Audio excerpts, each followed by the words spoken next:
Prabhupada.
6. I don't know if we have a verse.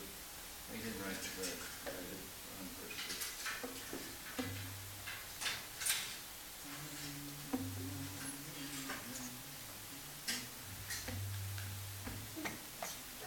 Gotta sing first. Better run home. Right to me.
Yashodanandana Pradana Ranjana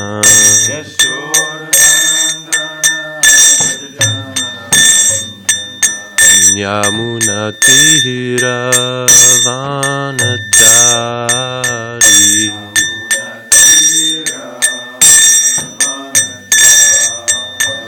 Yamunatira Vanachari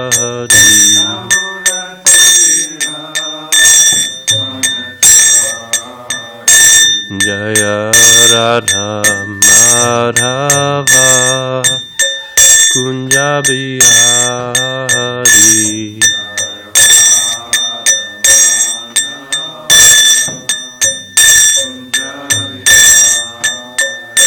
Jaya Radha Madhava Kunja Bihari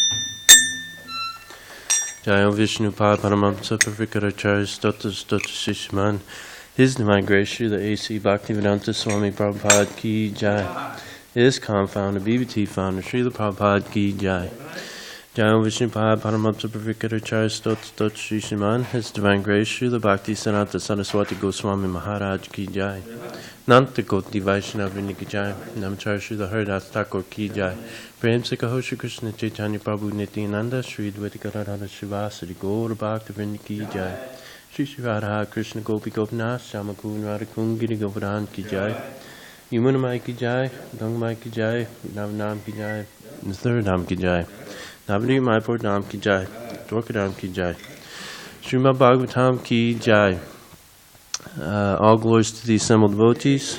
All glories to the assembled devotees. All glories to the assembled devotees. All glories to Guru Gauranga. Glories to Prabhupada.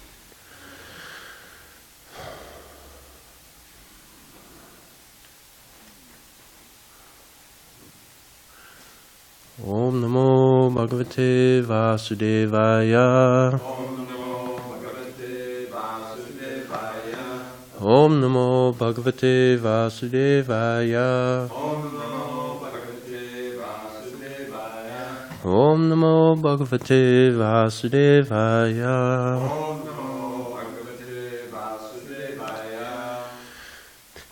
Today we're reading from the Srimad Bhagavatam, 3rd Canto, Chapter 27, Verse 6. I believe it's the status quo, correct? Or no? The status quo, the chapter is understanding Material nature, right. Thank you. We have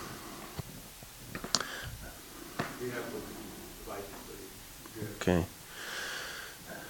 Yamadibhir yoga paither.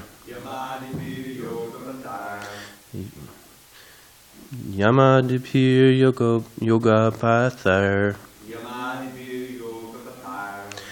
Abhyasan shradhayan vitaha. Mai bhavena satyena. Matkatha shravanena cha. Yamadibhir yoga pathir. Abhyasan shradhayan vitaha. Mai bhavena satyena. Matkatha shravanena cha. Yamadibhir yoga pathir. Abhyasan shradhayan vitaha. Mai bhavena satyena. Matkatha shravanena cha. Please chant. Yoga vidhir yogapatar. Abhyasan shradhayan vitaha. Mai bhavena satyena. Matkatha shravanena cha. Yamadibhir yogapatar. Abhyasan shradhayan vitaha. Mai bhavena satyena. Matkatha shravanena cha. Word by word. Yamadibhi. Beginning with yama. Yogapathai. Pathahi. By the yoga system. Abhyasan. Practicing. Shradhaya vitaha. With great faith. Mai. Unto me. Bhavena. With devotion. Satyena. Unalloyed. Matkatha. Stories about me. Shravanena. By hearing. Cha. And. Translation. Purport by His Divine Grace, the A.C. Bhaktivedanta Swami Prabhupada. One has to become faithful by practicing the controlling process of the yoga system and must elevate himself to the platform of unalloyed devotional service by chanting and hearing about me. I say, you say?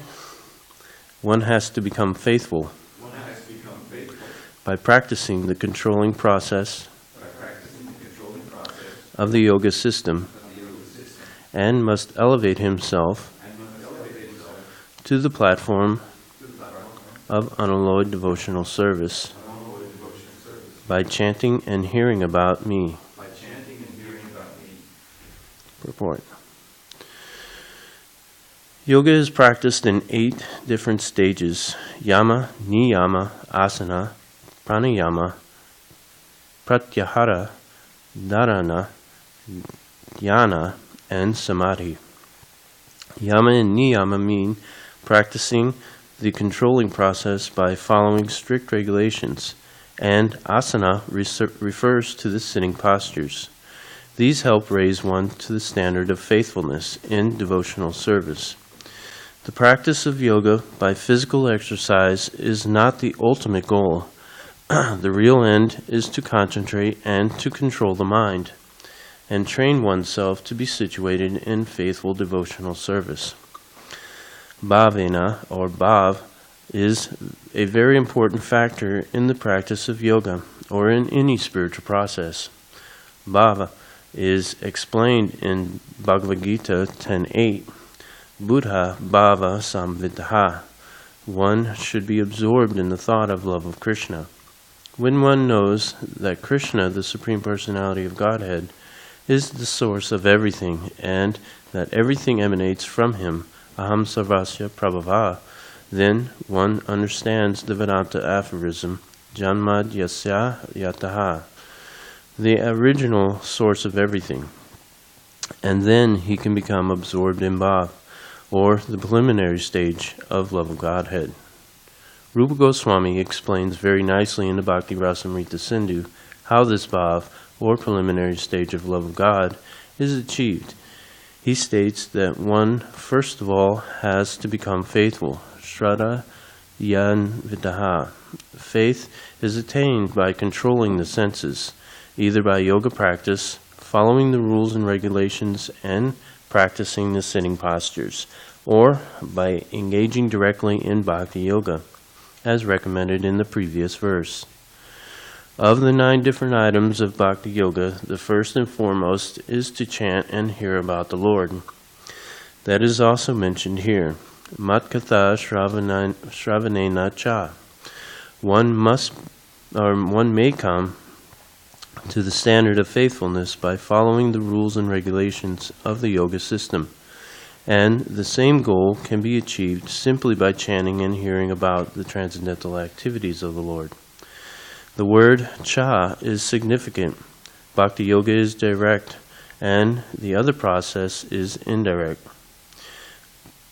But even if the indirect process is taken, there is no success unless one comes fully to the direct process of hearing and chanting the glories of the Lord.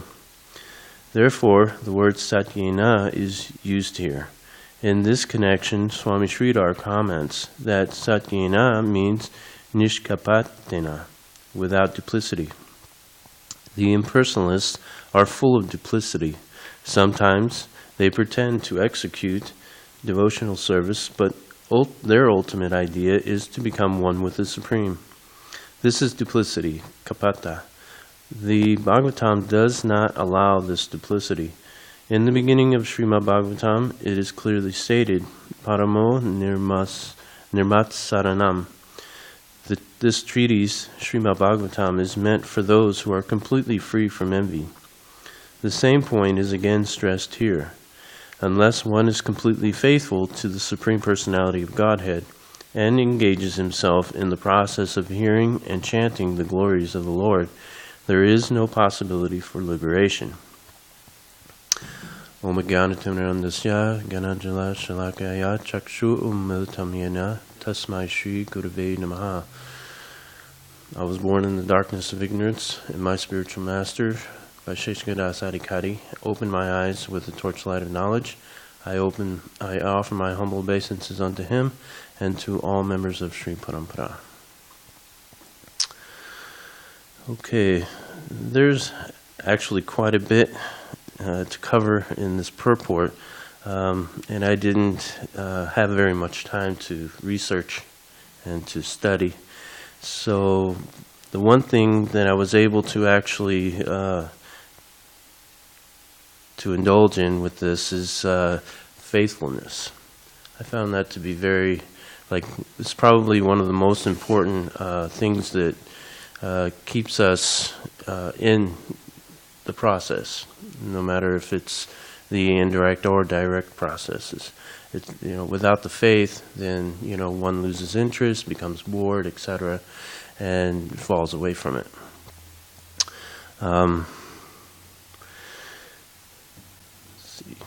Bhagavad Gita gives us so many different, how can I say it? It's so much great instruction given to us by Krishna in his instruction to Arjuna on faithfulness. In fact, this whole 17th chapter is based on having faith, divisions of faith, actually.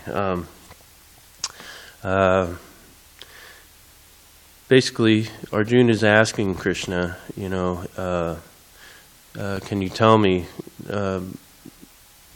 the different modes by which one can have faith? Goodness, passion, or ignorance. And Krishna goes into speaking about these, talking about the various deity, demigod worship in the mode of goodness, passion, and ignorance. The demons and ghosts and spirits. He goes into talking about how one's existence under the various modes of nature, involves a particular kind of faith. A living being said to be of a certain particular faith according to the, it's a mode that he has acquired, the mode that he's acquired. Talks about the various austerities that are performed in faith, charity and penance, various things like this. Then finally, in the 28th verse of the 17th chapter, it talks about how anything that is done as a sacrifice, charity, and penance without faith in the Supreme, is impermanent. So that tells us right there that so long as we utilize our faith in our practice in Bhakti Yoga, it is something that will stay with us forever. It's permanent. It's something that cannot be taken away from us. Let's see. I also did a little bit of reference checking or looking into the Merriam-Webster dictionary as far as the definitions of faith go. First, I looked up faithfulness, and it basically tells us how faithfulness is being steadfast in affection and or allegiance, and they highlight the word loyal, under these two definitions. It also talks about firm adherence or in observance of duty, or an observance of duty. Basically, again, a highlight of the word consciousness for these two definitions. Then something that kind of struck me odd is one of the definitions was obsolete, and it tells us that it means to be full of faith, which is really strange. I don't understand. Obsolete, I always thought meant that it's of no further use, But anyways, and then I went ahead and I looked up just the word faith, and it talks. It says that the definition for faith is firm belief in something for which there is no proof. So,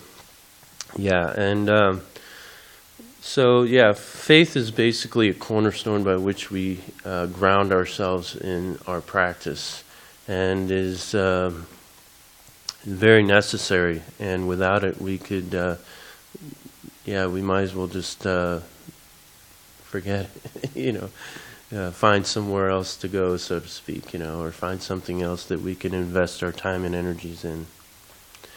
I apologize, but that's really all I have. Are there any questions or comments? Say about controlling the senses. Well,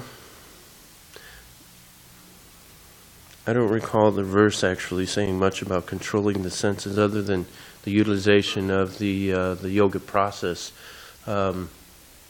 controlling the mind. It spoke about. In Bhagavad Gita, it also talks about the divisions of faith, about how actually, I don't know.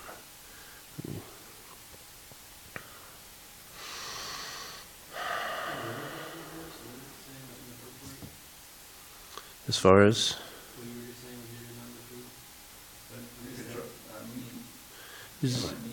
Practicing the controlling process by following strict regulations and asana, deferred and sitting postures. These help one raise the standard of faithfulness and devotional service. The practice of yoga, like physical exercise, not be able to control the real aim is to concentrate, control the mind, train oneself, be situated in faithful devotion. Or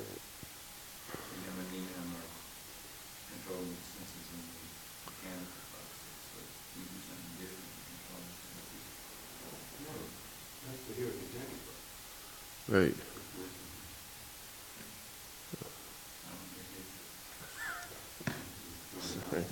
Zero.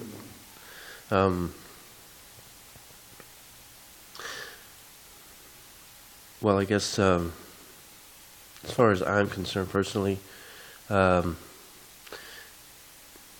not a whole lot that's really controlling my senses. I mean, when I chant, I notice that if I focus enough, that my mind is clear to the degree that I can actually hear the name.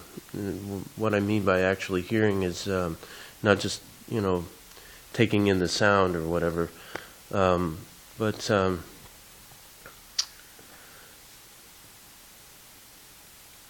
it's really hard to describe, actually.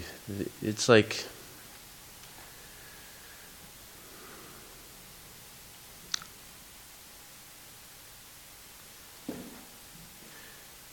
being washed over with a certain feeling when you actually can hear the holy name.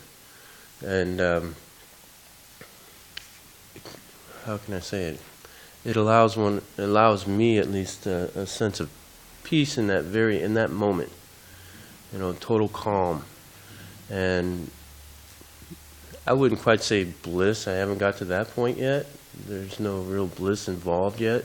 But there is a sense of satisfaction, I guess, or contentment. I'm not even sure the word that I want to use on that. But yeah, it seems like everything else is just totally locked out. The mind is gone, the body is gone, and it's just one fine point of the name in itself, the sound, the vibration, I guess, of the name itself. But yeah. But that's the only time that I think I could ever say that I've experienced any real control over of the senses to any degree. So, yeah. It occurs to me that what that verse might be saying, you could validate or invalidate this, is that so the rules and regulations, one of the main things they do, one of the main things they do is they keep us out of the two lower modes. And in my experience, the more toward the lower end of the spectrum I am, as far as modes go, the harder it is for me to be attracted to or interested in Krishna consciousness. And when I'm in the mode of ignorance, I just don't want to do anything Krishna conscious. I want to just space out on Facebook or sleep or something. When I'm in the mode of passion, I want to go do something for my own amusement, my own enjoyment. I don't want to do service or hear and chant. So it's only when I'm in the mode of goodness is when I'm really interested in Krishna conscious activities. So the rules and regulations, taking a bath after you pass stool, that helps keep you out of the lower modes. Waking up early in the morning, that helps keep you out of the lower modes. General cleanliness, general regulation. Being regulated, that's mode of goodness activity. So the rules and regulations, they build our faith because they keep us out of the lower modes, which the lower modes destroy our faith. And mode of goodness is conducive to at least having faith in Krishna. Of course, if you're in the mode of ignorance, you'll have faith in heroin as your shelter. So it's not that people in mode of ignorance don't have faith. But is that what that verse, is that what that is referring to then? That's nice stuff on that. Is hearing and chanting the only way Prabhupada has given us to control our senses, to purify our senses? No, I believe also he talks about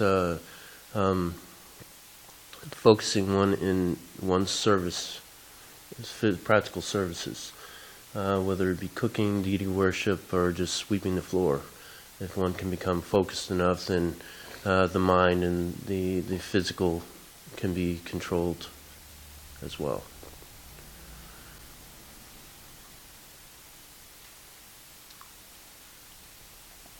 Also, is the whole faith thing, for me, I don't see it in terms of if you're a secularist, then you operate by reason and logic, and if you're a religionist, then you operate by faith. I don't see it as, of course, Krishna explains in Bhagavad Gita, everybody has faith, three modes. The secularists have faith in Stephen Hawking as their acharya or whatnot, or their science books or this and that. But, so just like the secularists operate with faith, I mean, the way I see it in my life, I operate with science or empiricism. So it's not that I just have faith in all this Krishna conscious stuff and there's no evidence whatsoever that any of it's true. I just like cite myself and throw my hands in the air. I'm like, hallelujah, I believe, Krishna's the only way. It's through my own experiments with Krishna consciousness. Like every day I perform the experiment of chanting the Maha Mantra.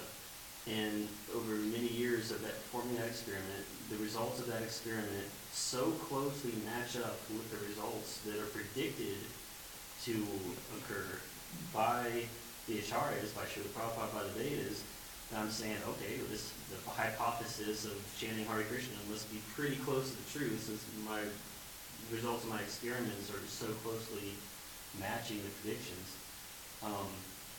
So in that sense, I don't really see it as like faith, really. Like my faith in Krishna consciousness is directly related to my experimentation with Krishna consciousness. And so the more I experiment with it / experience it, the more I experience the reality of it on a real level, not just like a theoretical level, then I'm like, oh, okay, this is true. So I kind of don't see it as like, oh, I'm like a faith-based person, whereas the secularists are like logic or evidence-based. Well, for the majority of us, I think it's the best of both worlds, so to speak. We need one in the beginning in order to substantiate the practical theory and experimentation. And you're going to do that for quite some time. Until you start to gain the realization of what you're experimenting. Once you start to realize, oh yeah, okay, this does make sense. I understand. I see how this is working. It's practically applicable in my life. Then that right there is your foundation of faith, and from that point, your faith grows through continued experimentation. The more you chant, the more you do the various practices you do, whether it be devotional service, reading, etc., kirtan, whatever. Then through this experimentation practice, then your faith builds.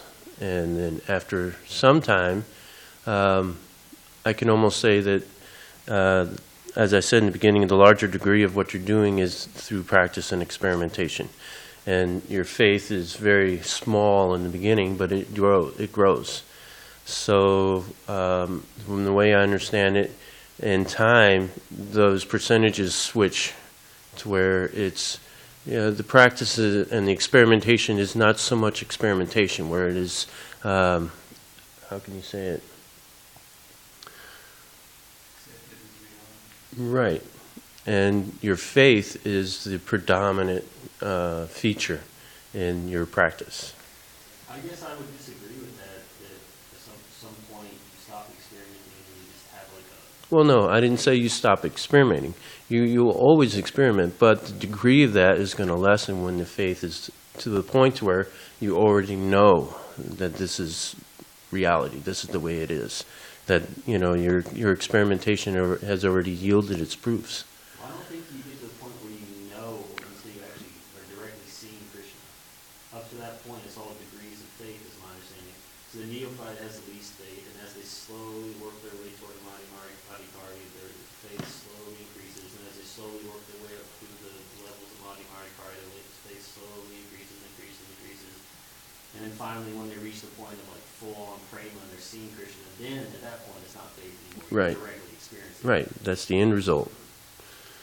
Yes. 2 points on this interesting conversation. One is back to the dictionary definition about faith being based on something you can't prove. We would call that blind faith.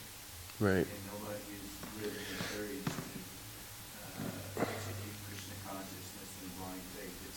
If it's simply sentiment, it'll fizzle out pretty soon, probably sooner than later. And I think when you're talking about experimentation, you're really dealing with the idea of doubts. Because if you don't have doubt, because you've tasted sufficiently by your own personal experience, the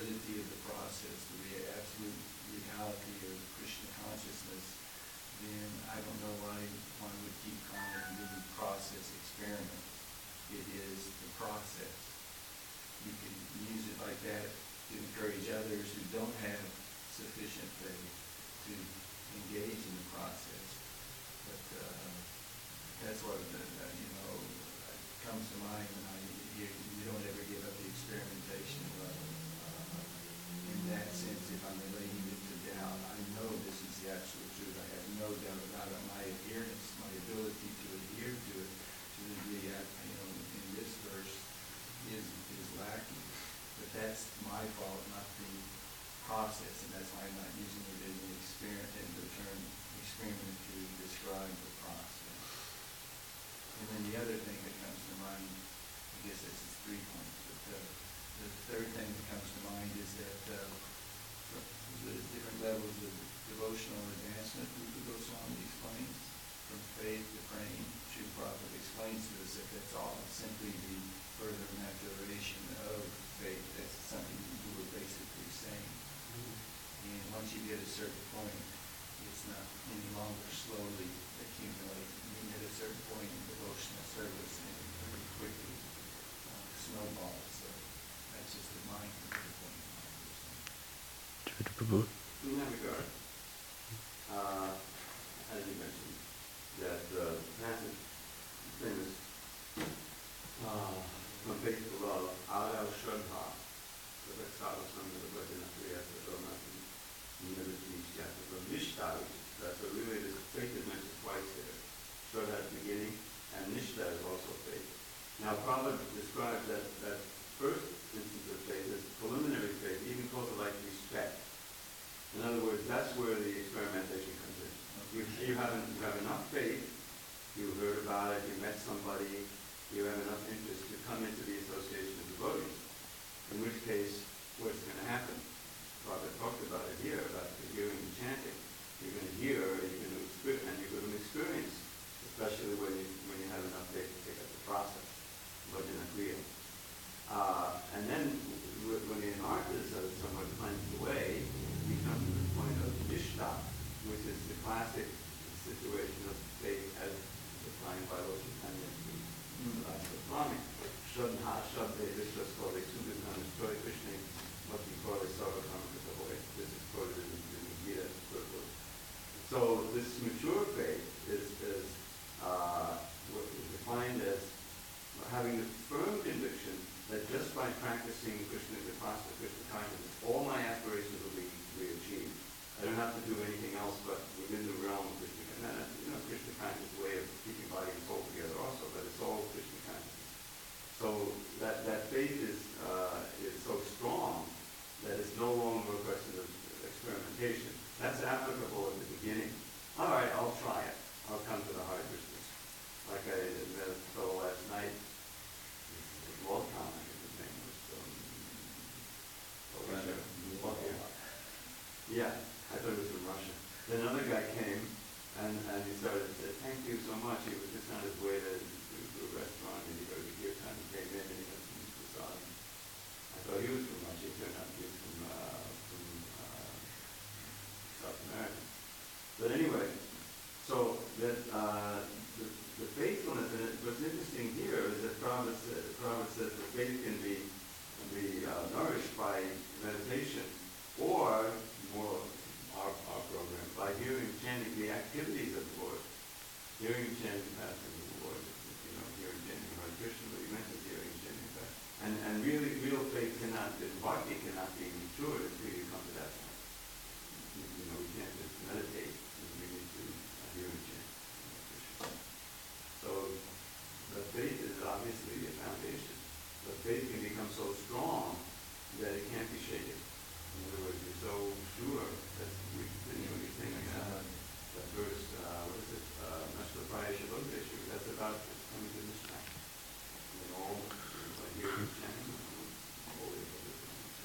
So faith basically takes the place of doubt. Yeah, there's no doubt. Turns it out. That's in that series. That's a few verses later. Sunrise is focused. Yes. But my understanding is the Mahdi Madhikari has doubts, but they're less, of course, they're less than the neophyte. But to the degree that we have faith, to that Can we degree, give any scriptural reference to say that? it's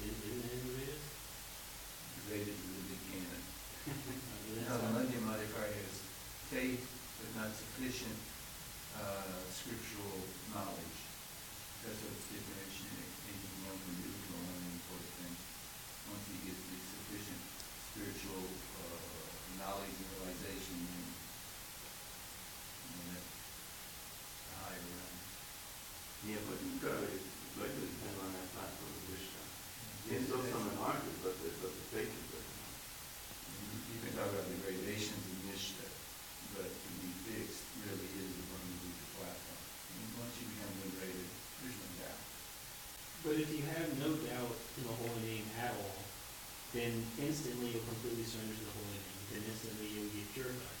But if you have attraction to sense That's gratification, also an assumption you're saying, instant. That's up to Krishna and Guru, how quickly. And they have their love dance with each individual.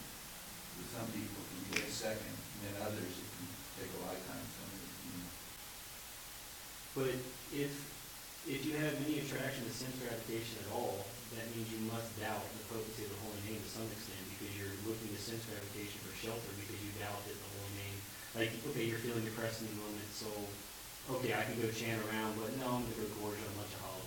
That means you doubt the potency of the holy name to give you shelter in that moment. On the other hand, they say, no, it's not that you can't have thoughts of sense gratification even when you're undeliberated. So the mind is really something. These thoughts can enter in. And that's why it says almost completely destroyed the mill. Something may come up like a bubble in the swamp, but the liberated soul see it and just spit at it or think, that's stupid. You know, they don't entertain it, they don't feed it, they certainly don't act upon it. Well, if you never at all act for your own sense gratification on any level, period, that means you're in prema, right? Not necessarily that you're here to hold it. See, that's up to Krishna, those latter realms. Prema is, the golden ring is like the rare, it's one of its qualities, it's super rare. Super rare. The rarest thing. So, let's not take away the validity or the value of a level of devotional service less than prema. Certainly, we're talking about after the stages of Nishta, liberation. And even this liberation thing, I'm personally speaking from aspiration on my part, but that's why I was asking about is there any other way to control our senses besides hearing and chanting. If you have a 24/7 program of service, which includes, this kind of program, if you have that, you're a liberated soul. You may not realize it, but that's the definition of liberation. You engage your, senses and your mind in the service of Krishna. So maybe that part shouldn't have been the last thing to end on to address your point. No, you don't have to have prema to be doubtless or not entertaining meaning not contemplating on sense gratification. Yeah, think of Labar. He was on this level of bhava, not prema. And therefore, when that experience happened, that was not the quality of a doubt. When the little fawn was helpless, he was reacting in a Krishna-conscious way, What the problem was that he wasn't vigilant enough to not allow it to grow into an attachment that eventually, gave him come back again. But I wouldn't call that a level of doubt. There's a little inattention.